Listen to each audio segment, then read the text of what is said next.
Salam selamat malam Bapak Mama, saudara-saudara yang dikasihi Tuhan. Senang sekali kita dapat berjumpa kembali semua karena perkenanan Tuhan. Dan terpujilah Tuhan yang telah memelihara kita hari ini. Dan saya percaya malam ini di mana kita memiliki waktu dan ruang yang istimewa untuk Tuhan. Supaya kita bertemu lagi dengan Tuhan sebagai Bapa kita, Bapa kehidupan kita yang berikan kita hidup dan memelihara kita dalam segala keadaan kita. Karena itu saya percaya bahwa kita tidak akan bermalam. Kita tidak akan bermalam tanpa kita bertemu Tuhan secara khusus. Karena itu saat ini kita akan masuk dalam doa dan perenungan firman Tuhan. Mari kita berdoa. Terpuji nama Bapa, sebab Bapa sungguh amat baik memelihara kami teristimewa dalam kekuatan roh Allah. Kami dipimpin supaya kami masuk dalam waktu yang sangat istimewa dengan Tuhan. Terima kasih untuk perkenanan Tuhan ini bagi kami. Saudara-saudara hamba dengan tulus ikhlas mau mengikuti renungan firman ini. Bapa diberkatilah mereka, suami, istri, anak-anak diberkati mereka seumur hidup mereka. Terang Allah terus menyinari mereka. Bapa di sorga hambamu ini, Bapa pimpin oleh rohmu yang kudus. Dan ampuni kesalahan dan dosa-dosa hamba. Kuduskan hamba agar hamba layak. Sebab hamba sadari hamba orang berdosa. Hanya dengan pengudusan Tuhan hamba menjadi layak. Terima kasih Bapa, dalam nama Yesus hamba berdoa. Amin. Firman Tuhan dari Galatia pasal 26 demikian. Janganlah kamu gila hormat, dan janganlah kita saling menantang dan saling mendengki. Demikian sabda Tuhan. Berbahagia kita semua yang telah mendengarkannya, dan mari kita memelihara dalam hidup kita setiap hari. Dan pernyataan ini pernyataan kebahagiaan yang harus kita miliki selama-lamanya. Ingat, semua akan berlalu, tapi firman Allah tidak akan pernah berlalu. Kan kita perlu meraih dan tetap memiliki yang benar-benar berharga, yaitu firman Allah yang tidak akan pernah berlalu itu. Bapak Mama, saudara-saudara kekasih, kita semua punya harta, tapi ingat, harta terbaik adalah firman Allah. Harta terbaik adalah kita punya waktu yang terbaik dengan Tuhan. Harta terbaik adalah kita mengikuti kehendaknya. Malam ini saya percaya kita meraih waktu terbaik. Harta terbaik ini kita miliki kembali. Bapak Mama, saudara-saudara yang kekasih, saya percaya bahwa prinsip-prinsip hidup sebagai orang-orang percaya itu harus terus kita miliki dalam hidup ini. Karena kenapa? Karena ada begitu banyak godaan, ada begitu banyak situasi yang menekan kita, sehingga kita bisa saja tergeser dari prinsip atau identitas hidup kita sebagai orang-orang percaya. Sebagaimana jemaat di Galatia. Jemaat di Galatia ini jemaat yang cepat sekali mereka berubah. Berubah dari Injil Yesus Kristus. Karena itu jemaat Galatia juga disebut oleh Paulus adalah jemaat yang bodoh. Ya. Sekali lagi jemaat Galatia disebut Paulus itu jemaat yang bodoh. Mereka juga menggunakan kemerdekaan Kristen itu sebagai alasan mereka hidup di dalam dosa. Karena itu mereka dinasihati supaya mereka jangan menggunakan kemerdekaan Kristen itu sebagai untuk hidup di dalam dosa. Karena itu Paulus membawa mereka memberikan penjelasan untuk memimpin mereka bagaimana seharusnya mereka hidup. Karena itu Paulus memberikan penjelasan di bagian pasal yang kelima, bagaimana hidup dipimpin oleh Roh Allah dan bagaimana hidup dipimpin oleh kedagingan atau hawa nafsu manusia. Nah, karena itu Bapak Mama, Paulus menegaskan mereka harus dipimpin oleh Roh Allah sebagaimana mereka telah dimerdekakan sebagai orang-orang yang dimerdekakan dari kematian, dari penderitaan dan kematian Yesus Kristus di kayu salib untuk menjadi umatnya. Karena itu Bapak Mama, saudara-saudara, Paulus menegaskan sebagaimana Allah benar-benar memberikan rohnya kepada kita. Karena itu kita harus dipimpin oleh Roh Allah. Bagaimana sesuatu yang sangat luar biasa, bagaimana Allah sendiri dalam memberikannya kepada kita, rohnya sendiri memberikan kepada kita, lalu kita tidak mau menggunakan sesuatu yang sangat-sangat istimewa ini, yaitu roh Allah sendiri yang harus memimpin kita. Bagaimana bisa kita tidak mau menggunakannya? Bagaimana bisa kita tidak mau dipimpinnya? Karena itu Bapak Mama, karena kita ini terbatas, Paulus menasihati kita supaya kita dipimpin oleh roh Allah. Sebab kalau tidak, maka kita pasti dipimpin oleh kedagingan kita. Nah, kita ingat bukan, kalau kita dipimpin oleh roh Allah, maka pasti buahnya buah roh. Buah roh itu kasih, sukacita, damai sejahtera, kemurahan, dan lain sebagainya. Tapi kalau kita dipimpin oleh hawa nafsu, oleh kedagingan, maka buahnya juga daging, buahnya juga kebinasaan. Tapi kalau dipimpin oleh roh Allah, maka buahnya itu buah kerajaan sorga. Seperti yang tadi saya sudah katakan tadi, kasih, buah roh itu adalah kasih, sukacita, damai sejahtera, kemurahan, penguasaan diri.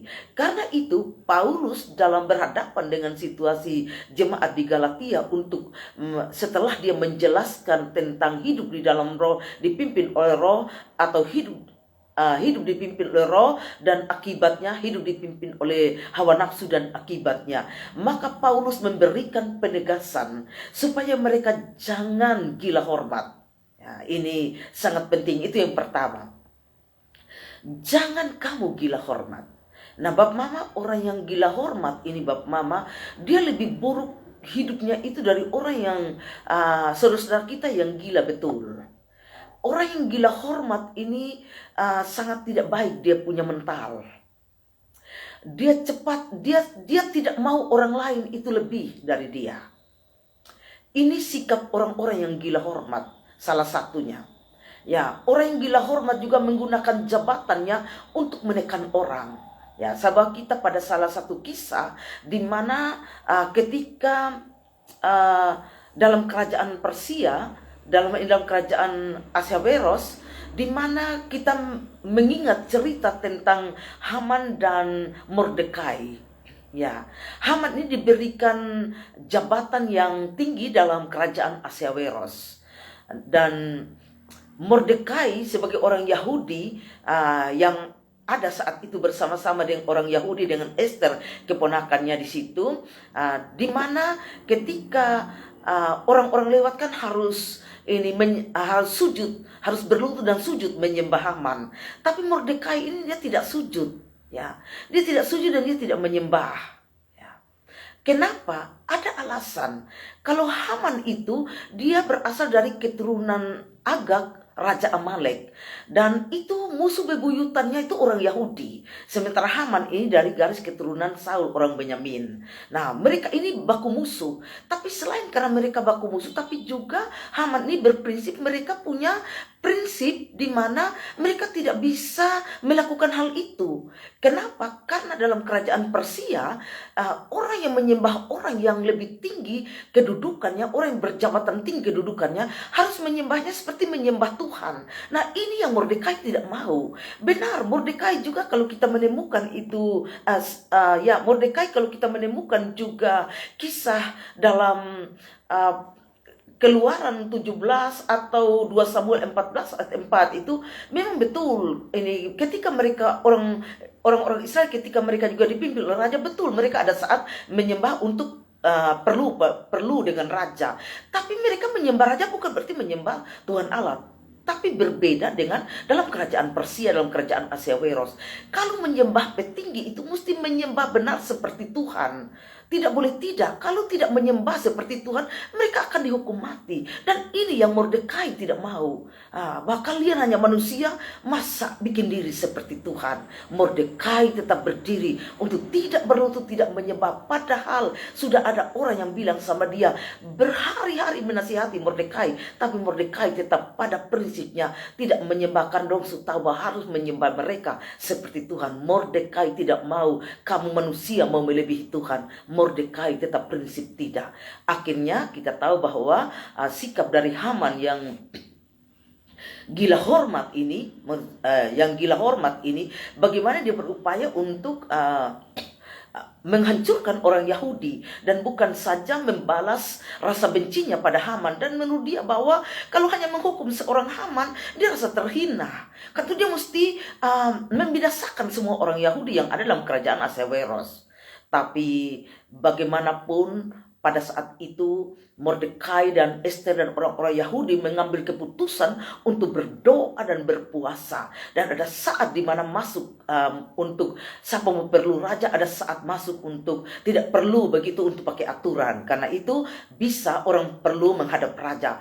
Begitu mereka sudah dalam keadaan berdoa dan berpuasa, dan Ester masuk dalam keadaan posisi orang-orang Yahudi dan Mordekai berpuasa, Ester masuk menghadap raja untuk menyampaikan permohonannya, baik itu terutama permohonan untuk mencapai tujuan supaya mereka dapat diselamatkan, tidak jadi dibunuh oleh tipu muslihat Haman. Nah, Bab Mama, akhir dari cerita itu kita tahu bahwa Ester, Mordekai dan orang-orang Yahudi mereka selamat, dan Mordekai mendapat jabatan yang benar-benar cukup tinggi, sangat tinggi, menggantikan Haman. Dan yang tadinya kebencian Haman itu harusnya Mordekai disulahkan pada tiang, tapi apa yang diikhtiarkan, direncanakan oleh Haman itu kembali Hamanlah yang disulahkan pada tiang. Kau biasa bilang siapa gali lubang, nah dia masuk sendiri. Ini Bab Mama, kan itu kita tidak main-main. Orang yang gila hormat nih Bab Mama,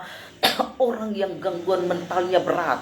Kalau orang gila biasa Bab Mama, mungkin dia pukul tiang listrik sabar ribut, atau kalaupun mungkin dia lempar batu tapi tidak bermaksud untuk melempar kita, tapi karena dia dalam situasi yang tidak waras seperti itu ya.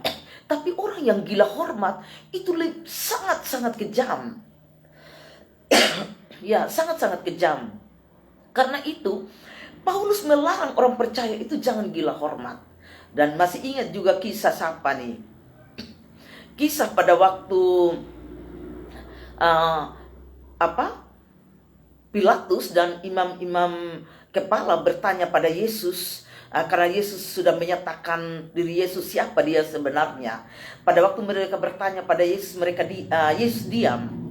Awalnya Yesus diam dan tidak menjawab sedikit pun. Dan mereka merasanya terganggu begitu dengan Yesus tidak menjawab. Saya berpikir kalau Yesus sampai tidak menjawab Bab Mama, pasti juga saya percaya bahwa ada orang-orang yang tidak mau mengerti, bahwa ada orang-orang yang bikin bodoh diri padahal orang mengerti, ini percuma. Bisa seperti ini, karena itu Yesus lebih memilih diam.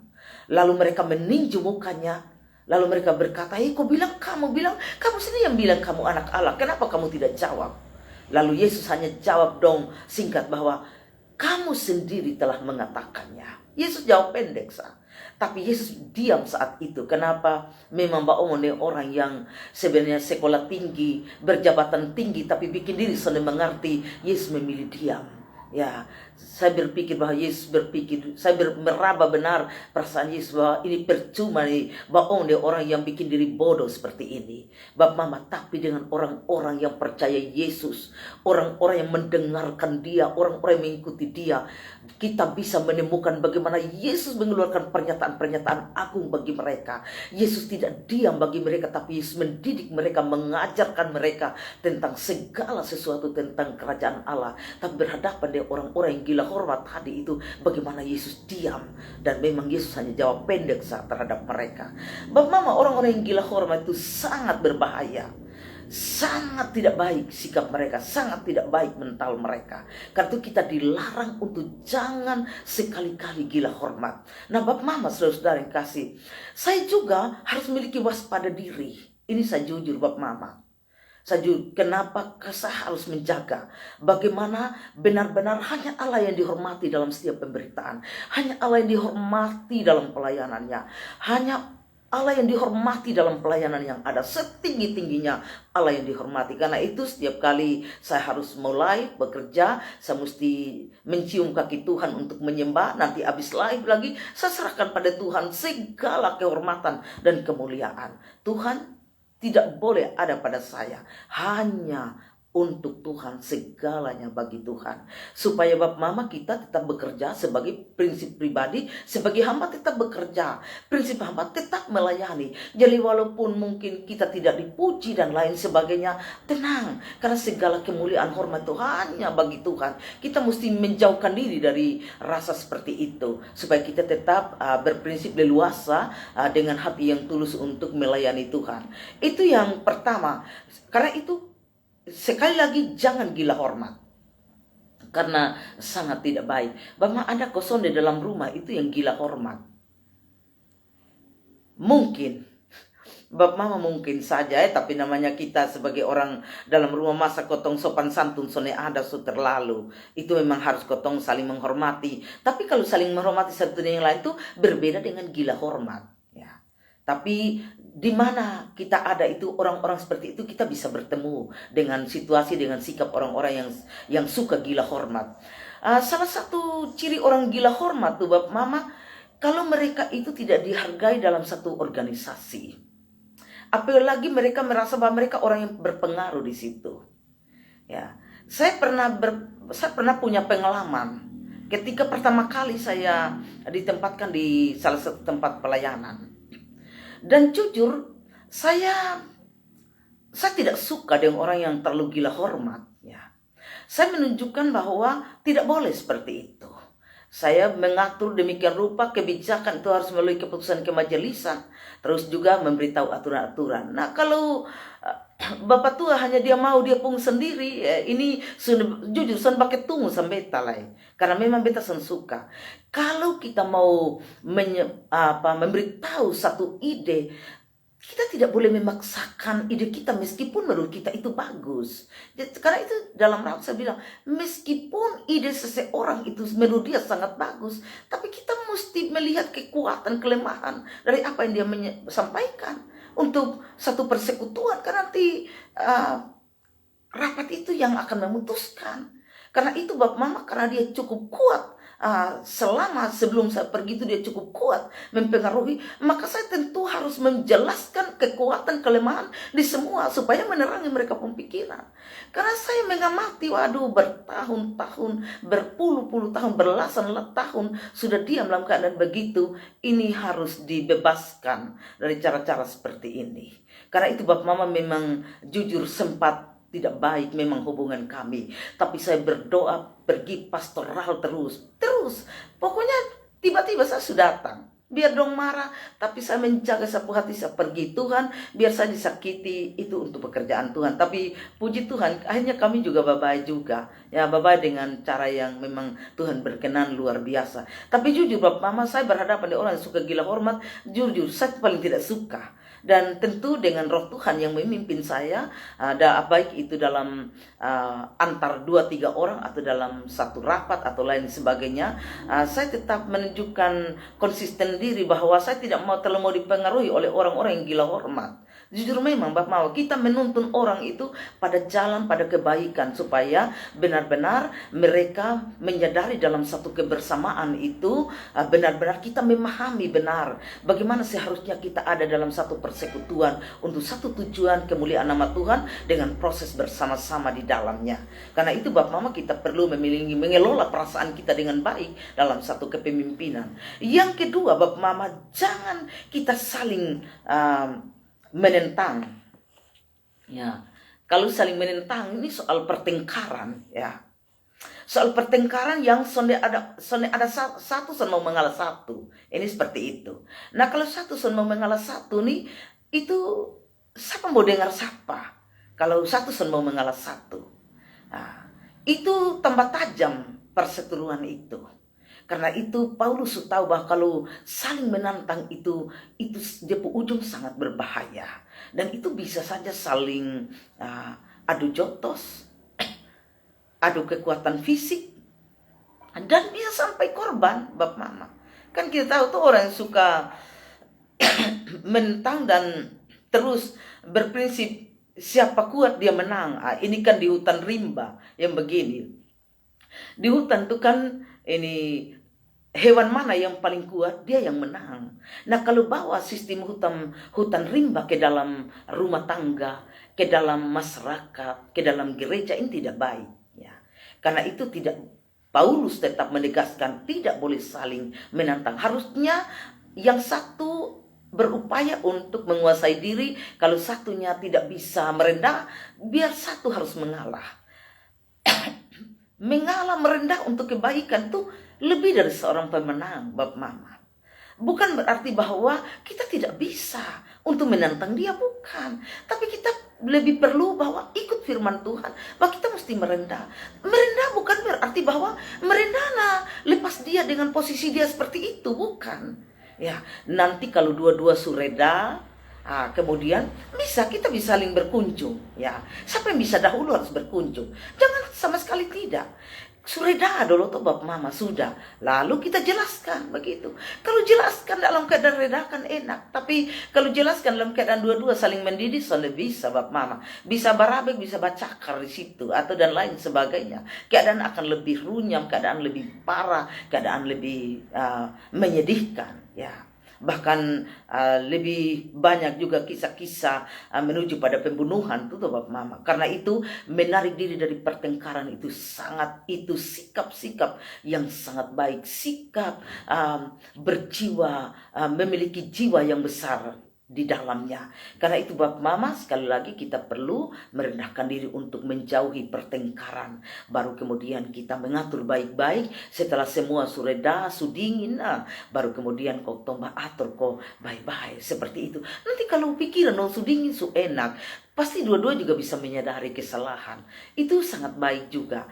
Karena itu Bapak Mama, ketika orang suhati pikiran sudingin, nanti lihat dia sama seperti air. Kan tadi pada saat dia bertengkar tuh, itu air sama seperti sementara dijalani begitu, dilanggar atau sementara bikin kegiatan apa di dalam, dia pasti kotor. Pasti dari bawah itu akan keluar dia punya air kotor juga. Tapi coba kalau dia saat dimana ini harus dikasih diam, dia akan mengalami ketenangan dan pasti dia akan mengalami kejernihannya. Seperti itu sebenarnya kita manusia. Kita jangan terlalu cepat-cepat untuk menuju pada pertengkaran. Kita dengar baik-baik.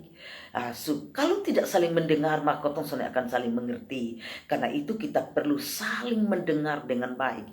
Satu omong habis dulu, baru kita sambung. Ini penting, karena itu ketong perlu napas panjang begitu.